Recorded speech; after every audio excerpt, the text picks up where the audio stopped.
पिछले साल दिसंबर में पूरे देश की जनता हम लोग के साथ खड़ी हुई थी। और ये बात न डॉक्टर जितेंद्र सिंह को भूलना चाहिए और न मोदी जी को भूलना चाहिए।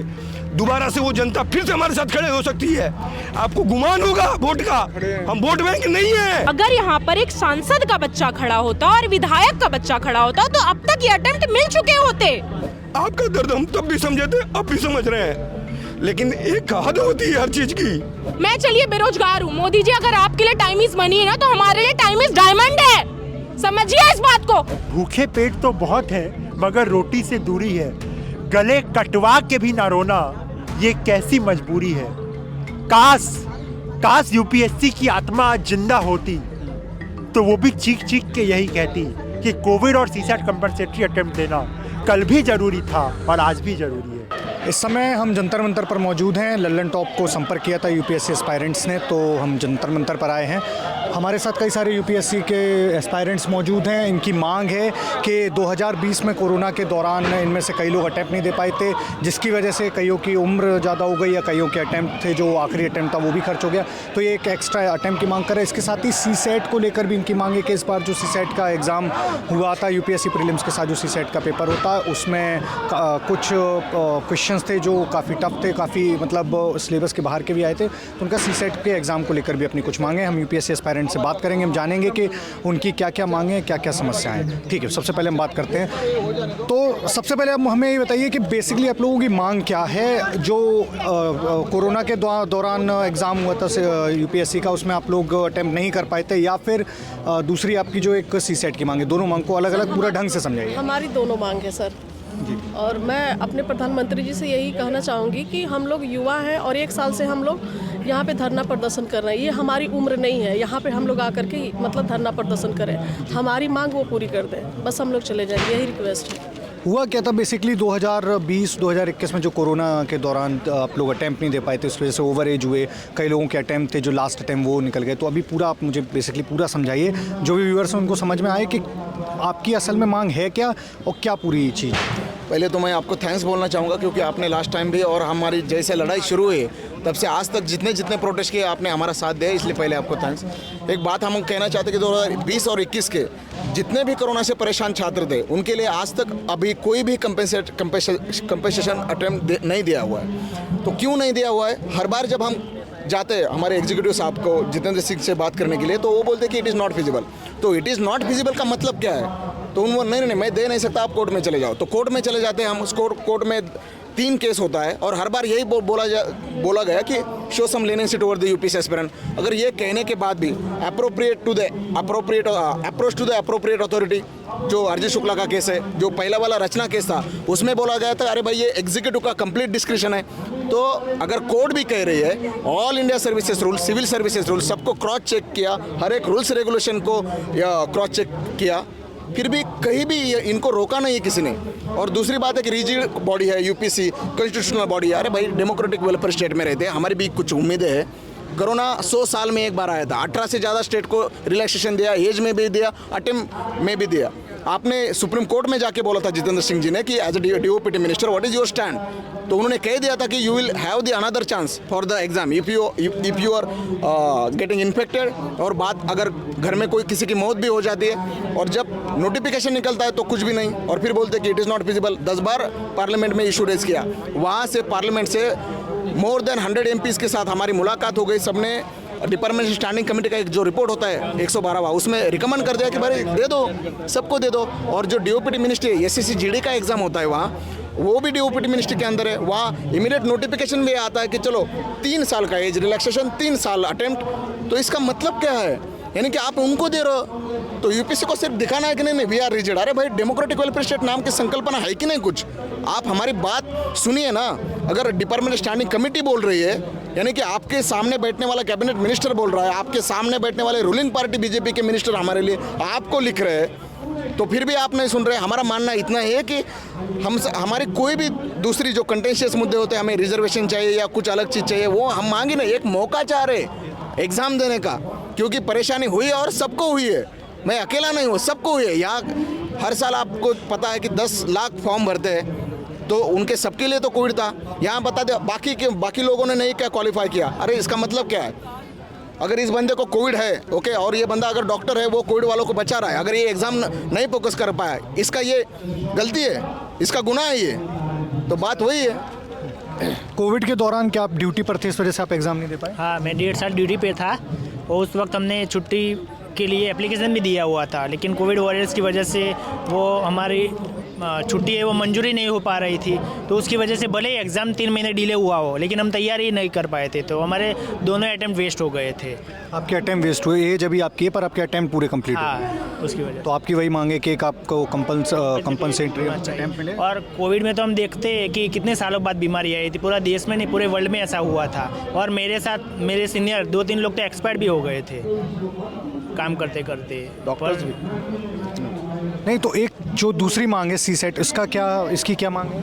सर सीसेट के बारे में जो एक स्टैट्यूटरी गाइडलाइन होती है, यानी कि 2023 का पेपर अगर आपने देखा होगा तो उसमें कई लोग ऐसे कि उसके पहले वाले जिन बंदों ने 4-4 मेन दे रखे हुए, 4-4 यूपीएससी के इंटरव्यू दे रखे, वो भी डिस्क्वालीफाई कर गए सीसेट का पेपर में। तो स्टैट्यूटरी गाइडलाइन जो होती है सिलेबस फ्रेम करते समय या पेपर निकालते समय कि with in that syllable framework आपको पेपर निकालना है, अगर आप पेपर निकालते समय ही उस गाइडलाइन को वायलेट करके बहुत ज़्यादा कठिनतम लेवल और ज़्यादा बड़ा करते हो उसको, और आईआईटी के लेवल के क्वेश्चन अगर आप पूछ रहे हो वहाँ, और यहाँ एंट्रेंस है, प्रीलिमिनरी टेस्ट है, वो उसको क्वालिफाइंग बना के भी आप बोल रहे हैं कि नहीं नहीं नहीं ये बहुत ज़्यादा डिफिकल्ट है, फिर भी आपको क्वालिफाई करना था। हमारा मानना है लेवल प्लेइंग फील्ड होना चाहिए। आप ही 4 दिन पहले पार्लियामेंट में क्या बोलते हो कि 63% सिर्फ इंजीनियर्स है सिलेक्शन में। इसका मतलब क्या है, एक ही सेक्शन और एक ही बैकग्राउंड के लोगों को सबसे ज़्यादा फायदा हो रहा है। लेवल प्लेइंग फील्ड कहाँ है? अगर सीसेट की बात है तो लेवल प्लेइंग फील्ड होना जरूरी है कि नहीं? अगर ह्यूमैनिटीज़ का बंदा आ रहा है तो उसको भी उतना ही फायदा होना चाहिए, बायोटेक का बंदा आ रहा है, माइक्रोबायोलॉजी का बंदा आ रहा है, मेडिकल का बंदा आ रहा है, उसको भी उतना ही फायदा होना चाहिए। आईआईटी के क्वेश्चन आते हैं और वो बंदा नहीं क्रैक कर पा रहा है और वो प्री के स्टेज में ही बाहर निकल रहा है, तो सबसे ज़्यादा इंजीनियर्स तो क्वालिफाई हो जाएंगे। और इसका गुना क्या है? ये सीसेट की ज़्यादा कठिनतम लेवल यही गुना है। तो सीसेट का मुद्दा है तो उसके प्रति भी बात होनी चाहिए। आपको पता होगा 2015 में इतना पार्लियामेंट फाउंटेन हेड तक बच्चे चढ़ गए थे। क्यों चढ़ गए थे? क्योंकि फ्रस्ट्रेशन और जो नुकसान हुआ था, 4-4, 5-5 साल बच्चों को नुकसान प्रोटेस्ट करना पड़ा, और जब वो आए वहाँ कंपेंसेटरी अटेम्प्ट दे दिया। क्यों दे दिया? यही रीज़न है कि ये जो फ्रस्ट्रेशन है लोगों को एड्रेस करना चाहिए। ये इलेक्शन का टाइम है, इसलिए हम रास्ते पे उतरे। मेरा मानना इतना है कि हमें हर बार उठाते जेल में डालते, हर बार उठाते जेल में डालते, ये कौन सा तरीका है? ये बिल्कुल गलत बात है। हमारा मानना इतना है कि सबके लिए कंपेंसेटरी अटेम्प्ट 2024 में मिलना चाहिए और किसी भी हाल में मिलना चाहिए। हमारी बिल्कुल बुनियादी डिमांड है, इसमें कोई गलत नहीं है। और हमने सब ने democratic as well as constitutional means जो होते हैं कि इनजस्टिस को एड्रेस करने के लिए, समझो कि कोर्ट गए हैं, रास्ते पे बैठे हैं, जो भी धरने दिए वो पीसफुल तरीके। आज तक हमने कोई भी छात्र ऐसा नहीं है कि जिन्होंने खुद हथियार हाथ में उठाए, कोई भी हम वायलेंस का कभी समर्थन नहीं किए। तो मेरा मानना इतना है कि ये सरकार को समझना पड़ेगा और हमारी तरफ से कुछ भी एक लीनियंसी होती है, नरमाई के साथ पेश आना होता है, तो हमारे साथ वो बुनियादी तौर पे हमारी बात सुननी चाहिए। इतना ही हमारे गवर्नमेंट के साथ कहना है। आपके साथ क्या हुआ था कि आप किस वजह से अटैम्प्ट नहीं दे पाए थे 2020 या 21 में? सर, हम लोगों का दर्द समझने के लिए हम जितने भी लोग आपके दर्शक हैं और हमारी सरकार के जो नुमाइंदे हैं और प्रधानमंत्री मोदी जी भी, मैं एक बात आपसे कहना चाहूँगा, आप हमारा दर्द तभी समझ सकते हो ना जब आप उन दिनों को याद करो। अरे मोदी जी, आप भी रोए थे और हम सबको याद है। उस समय आपके साथ हम लोग खड़े थे, हम लोग रो रहे थे, आपके पास बात नहीं पहुँच रही थी, हमारे घर में मौतें हो रही थी, हम पढ़ाई लिखाई पागल हो रखे थे, ज़िंदगी कैसे बचेगा। उस पीरियड को हम लोग झेल करके और फिर भी आज डट करके 3 साल से मांग कर रहे हैं। हमें जो आपको कर्मठता दिखती है, ये क्या आपको लगती है कि बेकार लोगों की है? आप बात सुनने में इतना देर क्यों कर रहे हो? हमारा हर एक दिन महत्वपूर्ण है, हमारे अपने लिए है, हमारे समाज के लिए है, हमारे देश के लिए है। आपकी बात ज़रूरी थी उस समय हम लोगों ने एक बार में समझा। हम ही ने नहीं, हमारे जैसे करोड़ों लोग युवाओं ने समझा। लेकिन उन यूथ्स को आप जो कर रहे हो ना, जो उनके साथ कर रहे हो, पूरे सिस्टम से भरोसा उठवा रहे हो आप। उस समय पे जो हम लोग झेले हैं ना, उसका मजाक बना रहे हो। जो हम लोग खोए हैं अपने लोगों को, उसका उपहास बना रहे हो। हम लोग सब कुछ छोड़ करके उस समय भी समाज के लिए। मैं ठीक है, मैं कोविड वॉरियर मतलब कहने की तरह दोस्त की तरफ डॉक्टर नहीं हूँ, ठीक है, पुलिस में नहीं हूँ, लेकिन खुद मैंने कई लोगों को उस समय मौतों से बचाया। जब दवा की ज़रूरत थी तो उस समय बिना कुछ सोचे समझे हम हॉस्पिटल से जा कर के जहाँ से भी हो सकता था दवा लेके आते थे। वो दर्द जो है दूसरों का हमको समझ में आता था कि ये बंदा मर सकता है। उसकी जान बचानी जरूरी थी। यहाँ हम लोग दिल्ली में रहते थे, उल राजेंद्र नगर में रहते थे, यहाँ पर किसी का घर वाला नहीं था, घर वाले अलग बीमार हो पड़े थे, वहाँ मौत का यहाँ अलग तांडव चल रहा है, यहाँ सब कुछ बंद था। वो दिन अब जब तक रिविजिट नहीं करोगे, जब तक उन कोरोना के पलों को याद नहीं करोगे, आप नहीं समझ सकते हो कि हम लोग क्या कह रहे हैं। और अगर आप नहीं वहाँ तक पहुँचोगे तो हमारा दर्द गया नहीं है। आपका दर्द हम तब भी समझे थे, अब भी समझ रहे हैं, लेकिन एक हद होती है हर चीज़ की। हम लोग ये जो मांग कर रहे हैं ये न्याय संगत मांग है, और इस न्याय संगत मांग को आप नहीं पूरा करते हो तो मरता क्या न करता। जब हम लोग कोरोना को मात दे सकते हैं, मौत से नहीं डर सकते हैं, उस पीरियड में भी घर से निकले हैं बाहर, मदद किए दूसरों को, तो अपने हक के लिए नहीं लड़ेंगे लोग। अगर हम लोग अपना लिमिट पार किए ना, और पिछले साल दिसंबर में पूरे देश की जनता हम लोग के साथ खड़ी हुई थी, और ये बात ना डॉक्टर जितेंद्र सिंह को भूलना चाहिए और ना मोदी जी को भूलना चाहिए। दोबारा से वो जनता फिर से हमारे साथ खड़े हो सकती है। आपको गुमान होगा वोट का, हम वोट बैंक नहीं है, ना बनना चाहते हैं, हम किसी पॉलिटिकल पार्टी के नहीं है, हम सिविल सर्विस एस्पायरेंट हैं, हम न्यूट्रल रहना चाहते हैं, हम पॉलिसी का सपोर्ट करते हैं, हम पॉलिसी का विरोध करते हैं और आगे भी करते रहेंगे। भेड़ बकरियों की तरह चाल चलने वाले नहीं है, लेकिन अगर गलत होगा तो वही दिमाग और वही शक्ति और वही जुनून सरकार को हिलाने में भी लगा देंगे और अटेम्प्ट लेकर ही रहेंगे, इसमें तो कोई डाउट ही नहीं रहना चाहिए। और जितने लोग हम लोग का पहले भी साथ दिए, हर घर में ये सफरिंग हुई है, हर घर का ये किस्सा है। आप वोट बैंक नहीं समझते हो, अरे क्या वोट बैंक से लेना देना है, क्या पक्ष और क्या विपक्ष, कौन बीमार नहीं पड़ा था। अरे हम तो इंडिया तो छोड़ो, हमारा दुश्मन मुल्क पाकिस्तान है, वहाँ भी लोग बीमार पड़े थे। हर कोई इस दर्द से वाकिफ है और सिंपैथी रखता है, लेकिन आपको फर्क नहीं पड़ता है क्योंकि वोट बैंक नहीं है हम लोग। हम बस इतना ही अपील करना चाहेंगे कि कोविड कंपनसेटरी अटेम्प्ट हर हाल में जितनी जल्दी हो सके दे देना चाहिए, ताकि बच्चों को, हम लोगों को पढ़ने का भी मौका मिल सके। हम लोग के अंदर जो क्षमता है वो दिखाने का मौका चाहिए। नौकरी मांग रहे हैं क्या हम लोग, या आपकी पार्टी में मांग रहे हैं क्या पोजीशन दे दो या मंत्री बना दो, अवसर मांग रहे हैं, क्या मांग रहे हैं, इसमें गलत क्या हो सकता है। अगर कोई एक ब्यूरोक्रेट आप ईगो पे अड़ गया है, आपको समझा दे रहा है कि नहीं कोई मतलब नहीं है, हमको जितने ज़रूरत थे मिल गए हैं IAS IPS, तो जनाब IAS IPS देश में हर साल बनते हैं, लेकिन हर बैच में 2-4 जो होते हैं ना, वही अलग मुकाम तय करते हैं। तो हमें अपना मौका जो है मिल जाना चाहिए। आगे हम जो करते हैं नहीं करते वो हमारी क्षमता पे है। आपको सिर्फ एक अवसर देने के लिए कहा जा रहा है। अभी भी करबद्ध तरीके से कह रहे हैं कि अभी भी दे दीजिए, इतना मत मजबूर कीजिए हम लोगों को ना कि हम लोग सब कुछ छोड़ छाड़ के ना आपके पीछे पड़ जाए। एक अटेम्प्ट की आपकी मांग है कि सिर्फ और सिर्फ हम लोगों को उस समय जितने लोग एलिजिबल थे उनके लिए हम लोग को कंपनसेटरी अटेम्प्ट मिलना चाहिए। एक अटेम्प्ट तो हर हाल में मिलना चाहिए। अगर आपको एक्सपर्ट कमेटी से देख लीजिए, किसी से बात कर लीजिए, 2 अटेम्प्ट मिलना चाहिए वैसे, लेकिन एक अटेम्प्ट तो हर हाल में आपको जल्दी से जल्दी घोषित करना चाहिए। आप और नहीं करते हैं। को जब कोरोना का समय था तो आप राजेंद्र नगर में थे, आपने और बच्चों की भी मदद की है और उनके साथ आप तैयारी कर रहे थे राजेंद्र। हाँ, उसमें देखिए कोरोना के टाइम पे इमोशनल बॉन्ड सबसे इम्पोर्टेंट चीज़ था, वो टूट चुका था सबका। हम लोग ना घर जा पा रहे थे, ना घर वालों को बचा पा रहे थे, ना कुछ तो, लेकिन भगवान ने दिया है जो भी शक्ति, और युवा है हम लोग तो अपने लेवल से जितना। तो आपका 2020-21 में लास्ट अटेम्प्ट था?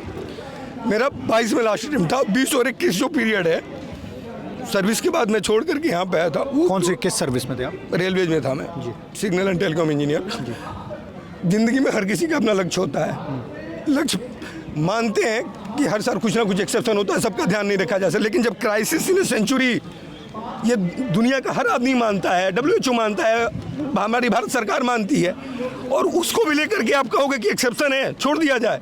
अरे हम लोग जब तक जिंदा रहेंगे ना तब तक दर्द रहेगा। ऐसा दर्द आप तो भगवान बन गए हो क्या आप?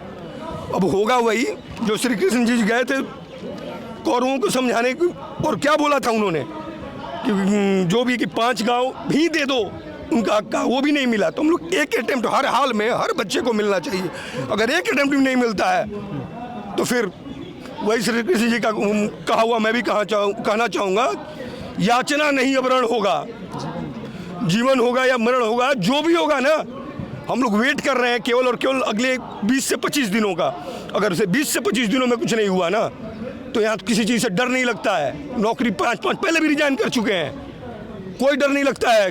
और हमारे जैसे हजारों लोग हैं, ठीक है ना, डॉक्टर हैं, आराम से अपने सोसाइटी में इज्जत भी है, समाज में, लेकिन उनका एक सपना है, उनका एक आइडिया है कि हम इस पर काम करके करेंगे, और वो मानते हैं कि हमारे अंदर क्षमता है। क्षमता को दिखाने का मौका मांग रहे हैं। ऐसे ही हजारों लोग, हम ही नहीं हैं, लाखों लोग ऐसे हैं। हम लोग को मत उकसाइए, उकसाइएगा तो महंगा पड़ेगा। धन्यवाद। हमारे साथ और भी लोग हैं जो अपनी बात रखना चाहते हैं। जैसे भैया ने बताया कि वो राजेंद्र नगर में उस समय तैयारी कर रहे थे। 2021-22 में उनका लास्ट अटेम्प्ट था। 2020 और 21 के दौरान जब कोरोना था तो राजेंद्र नगर में उन्होंने लोगों की मदद की। इस दौरान वो किसी वजह से अटेम्प्ट नहीं दे पाए, उनकी भी तबीयत खराब थी। और भी लोग हमारे साथ, उनसे जानेंगे कि वो क्यों नहीं अटेम्प्ट दे पाए या CSET को लेकर उनकी क्या मांगे। आप, क्या हुआ था आपके साथ?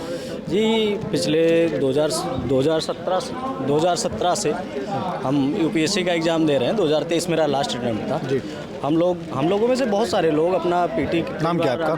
जी, नाम राम पांडे जी। मेरा नाम राम पांडे है। और 2000 बहुत सारे मित्र हमारे बीच से PT भी क्वालिफाई किए, मेंस भी बहुत सारे लोग दिए, बहुत लोग इंटरव्यू भी दिए हैं, बहुत सारी चीज़ें ऐसी रही हैं। लेकिन कोविड का टाइम सर एक्चुअली होता क्या है, UPSC की तैयारी जो है हम बिना रिसोर्सेज के तो कर नहीं पाएंगे।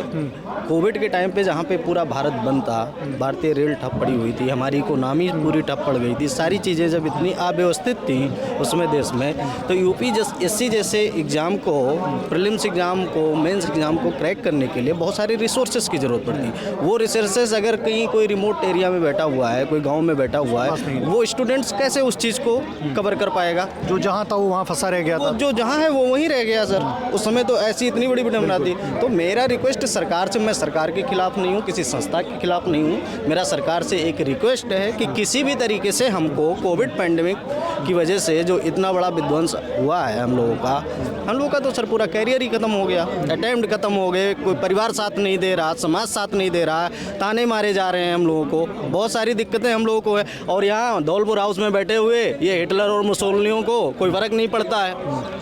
ये तो धौलपुर हाउस को अपना बिल्कुल किला समझ रहे हैं। इनको लगता है कि हम ही हैं जो हैं, बाकी सब राख है। ऐसे थोड़ा ना होता है। आप अटेम्प्ट क्यों नहीं दोगे? और अटेम्प्ट अगर आप दे दिए तो क्या डायरेक्ट हमको IAS लवासना ही पहुंचा दोगे?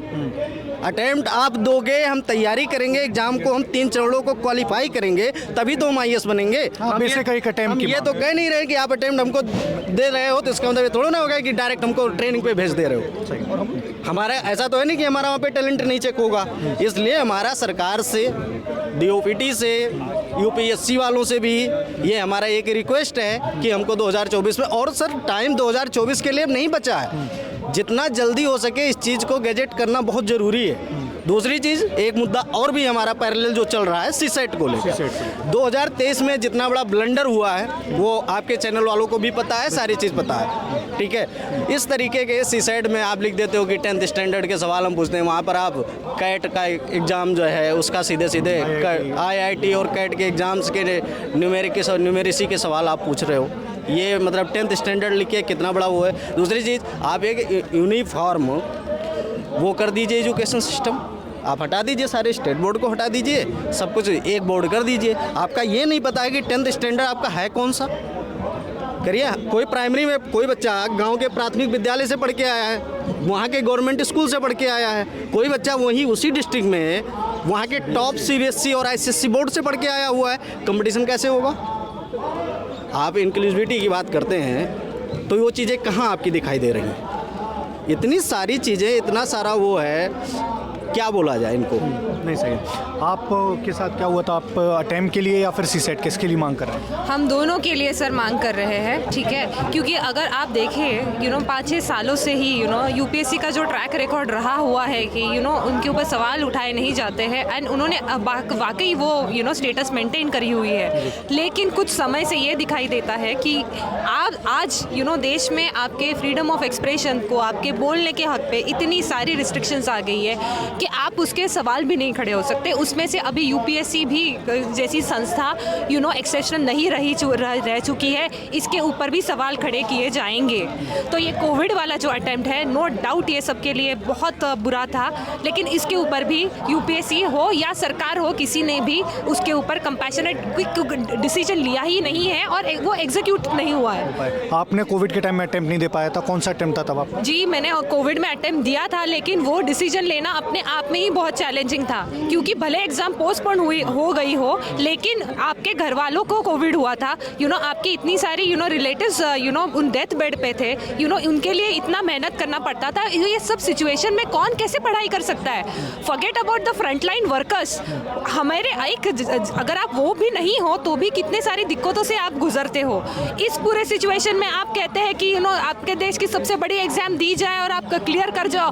नहीं भाई साहब, ये तो नहीं हो सकता।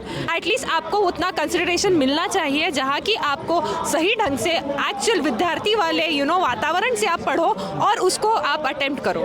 रही दूसरी बात, सीसैट की जो मुद्दा है, सीसैट का जो मुद्दा है, उसमें भी इन्होंने ऐसे किया है कि आप देखेंगे कि जितने भी तरीके के सवाल पूछे गए हैं उसमें तो लिटरली दिखता है कि जिनके पास डिजिटल वाली या फिर इतनी सारी रिसोर्सेस है, पूरे संसाधन है, बस उनके लिए वो शायद एक थोड़ा सा एक ये दे रहा हो, सपोर्ट दे रहा हो, पुश कर रहा हो।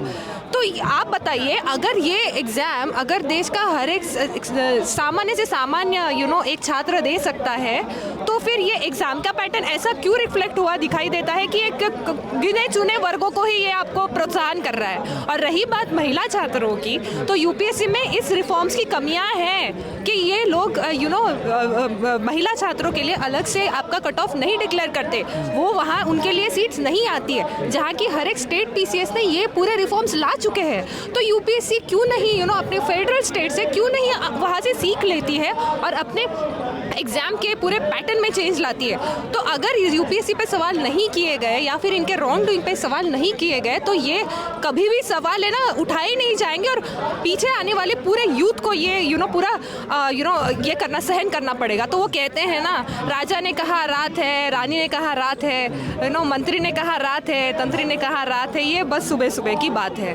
तो बस यही है कि बस ये सवाल तो सब हमें दिखाई बड़ा दिखा रहे हैं सब लोग कि यार सब कुछ ठीक है, लेकिन नहीं साहब, हमें सच्चाई दिखाई देती है और सच में ये रात नहीं है, ये सुबह है और ये युवा और ये पूरे छात्र आपको वो सुबह और उसकी किरण ज़रूर दिखाएंगे।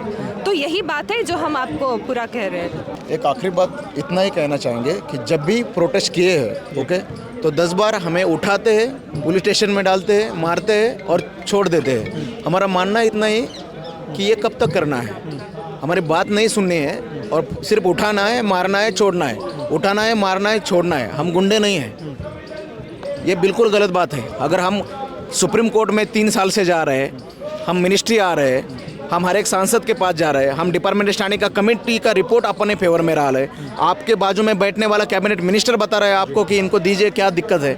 आपकी रूलिंग पार्टी के बीजेपी के रूलिंग के स्टेट भी बता रहे हैं कि हमने दे दिया, आप भी दीजिए, उनके लिए करोना है, आपके लिए भी करोना है। हमारा मानना है कि एड्रेसल का जो तरीका है, हम जितेंद्र सिंह को बताना चाहते हैं कि ये बिल्कुल गलत है। 10 बार उठाते, जेल में डालते, पीटते, ये आइंदा बिल्कुल मत कीजिएगा। ये तरीका नहीं है, ये इनजस्टिस को एड्रेस करने का तरीका नहीं है। ये आप हर बार करते रहेंगे तो आप हमारा अंत मत देखिएगा। हम इतना ही कहना चाहते हैं कि हमारी सिर्फ जेन्युइन डिमांड है, बस उठा के जेल में डालना और मारना, ये बंद कीजिएगा। इतना ही अंत में कहना चाहते हैं। Thank you. क्या नाम है आपका? मेरा नाम सुयस वर्मा है और ये 2023 में हमारा छठा प्रयास था। और पिछले 5-6 महीनों से, क्योंकि जो 2023 की परीक्षा थी और उसमें जो सीसैट का पेपर था, सीसैट का एक प्री डिफाइंड सिलेबस है, उसका एक खुले तौर पे गले घोट कर सिलेबस की ऐसे हत्या की गई कि मानो कटप्पा बाहुबली के पीठ में छुरा घोंप रहा हो। और इन सब मुद्दों को लेकर पिछले 5-6 महीनों से हम लोग सड़कों पे हैं, बहुत जगह आंदोलन भी किया और बहुत बार पुलिस के हाथों डिटेन भी हुए। और आज जब मैं यहाँ खड़ा हूँ, मुझे 104 डिग्री बुखार था कल रात में, सुबह से 2 पैरासीटामोल खा के मैं खड़ा हूँ। सिर्फ मैं नहीं, मेरे ऐसे बहुत सारे लोग होंगे जो अपनी अपनी दिक्कतों के बावजूद, कोई हैदराबाद से आए हैं, कोई महाराष्ट्र से आए हैं। वो क्यों आए हैं? वो इसलिए आए हैं कि देश के सियासतदानों के कानों में जो रुई भरी है वो रुई हटे और ज़मीन से जो आवाज़ जा रही है वो आवाज़ सुनाई दे। और जो हमारा एक मेन सीसैट वाला मेन मुद्दा है और इसके साथ में कोविड का तो है ही है। सीसैट में मान लीजिए यदि मैं दिल्ली पुलिस की परीक्षा लूँ और उसके सवाल मैं ये पूछूं कि रूस में लॉ एंड ऑर्डर कैसे मेंटेन होता है, चाइना में लॉ एंड ऑर्डर कैसे मेंटेन होता है, अफ्रीका में लॉ एंड ऑर्डर कैसे मेंटेन होता है, और तब आप कहेंगे कि दिल्ली में रह रहे बच्चे को पता नहीं है कि चीन में पुलिस के लिए कौन कौन सी टर्म्स यूज़ होती है या रूस में कौन कौन सी टर्म यूज़ होती है। आपकी काबिलियत की गलती है। मैं आपको इतिहास के एग्जाम में बोला हूँ, हिस्ट्री के पेपर में, और आपसे सवाल पूछूँ थर्मोडायनामिक्स और न्यूक्लियर फिजिक्स, तो मुझे लगता है वो एक साफ तौर पर वो एक जयचंद वाली हरकतें हैं। और आज जो हम लोग यहाँ खड़े हैं, हम में से किसी को भी यहाँ खड़े होने का शौक़ नहीं है। हाँ, मैं भी आया हूँ, मैं भी अपना ऑफिस छोड़कर, हर कोई अपने अपने तरह से जो कुर्बानी दी जा सकती है वो कर रहा है। वो क्यों खड़े हैं? क्योंकि देश की जनता को सुनना चाहिए, और देश के जो यूपीएससी है और जो धौलपुर हाउस में बैठे हुए लोग हैं, हाँ, उन्हें ये दर्द समझ आना चाहिए। और इसे थोड़ा सा यदि मैं काव्यपूर्ण तरीके से प्रस्तुत कर दूं, तो भूखे पेट तो बहुत है मगर रोटी से दूरी है।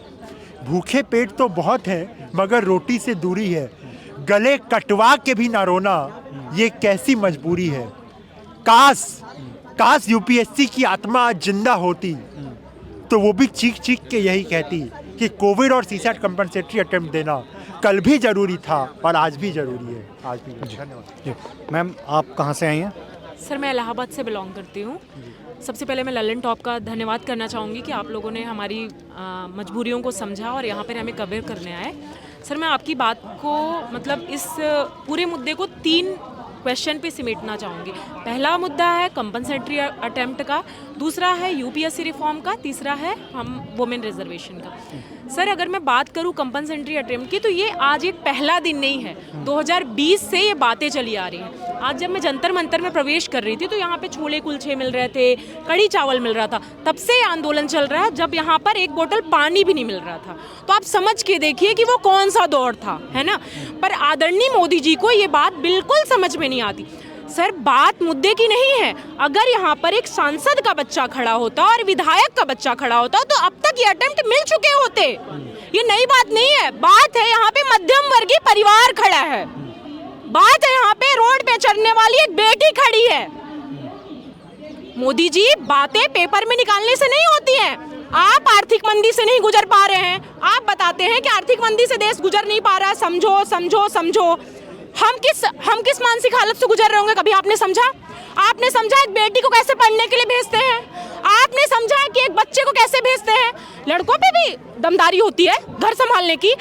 हमारे ही बीच में से एक दोस्त थे आलोक जी, अगर वो मुझे सुन पा रहे होंगे, अभी वो हैदराबाद में है। उन्होंने अपने माँ बाप दोनों को खोया था मोदी जी। आज संसद में 3-4 बच्चों ने कूदा हमला किया। आप इसे किसी भी तरह प्रस्तुत कर सकते हैं, ये गलत था सुरक्षा के दृष्टिकोण से। 1929 में भगत सिंह जी भी गए थे, वो भी तो गलत था। ब्रिटिशर्स के लिए वो आतंकवादी थे, तो क्या आप भी ब्रिटिशर्स हैं क्या? हम आपके लिए आतंकवादी हैं? हाँ, आप इतनी पुलिस फोर्स लगाते हो हमें पकड़ने के लिए। अरे जहाँ जरूरत है वहाँ लगाओ ना, देश में क्राइम ही नहीं होंगे। बेटियों को तो सुरक्षित नहीं कर पा रहे। रोड में बेटियां दर दर की ठोकरें खा रही। आज नहीं, मैं चलिए बेरोजगार हूँ। मोदी जी अगर आपके लिए टाइम इज मनी है ना, तो हमारे लिए टाइम इज डायमंड है। समझिए इस बात को।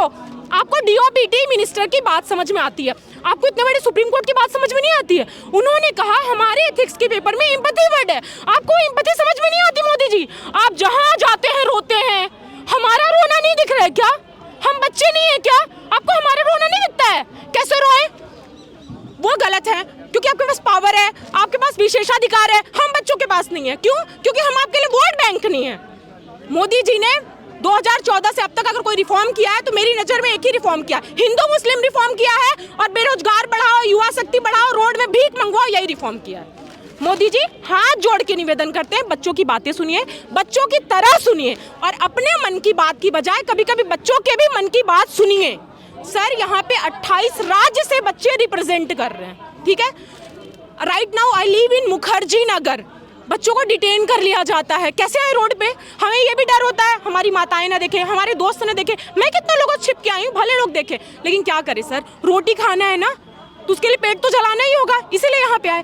और मीडिया कर्मियों से भी विनम्र निवेदन है, सिर्फ टीआरपी के लिए न्यूज ना दिखाएं, बच्चों की मांग में साथ दें। वरना याद रखिएगा 1857 से क्रांति शुरू हुई, 1947 में जोर पकड़ी, आजाद तो हुआ ना भारत। तो सर दिन सबके आते हैं, दिन सबके फिरते हैं, फिर वो मध्यम वर्गीय हो या फिर कोई भी हो। और आप सभी का धन्यवाद, ललन टॉप का भी धन्यवाद।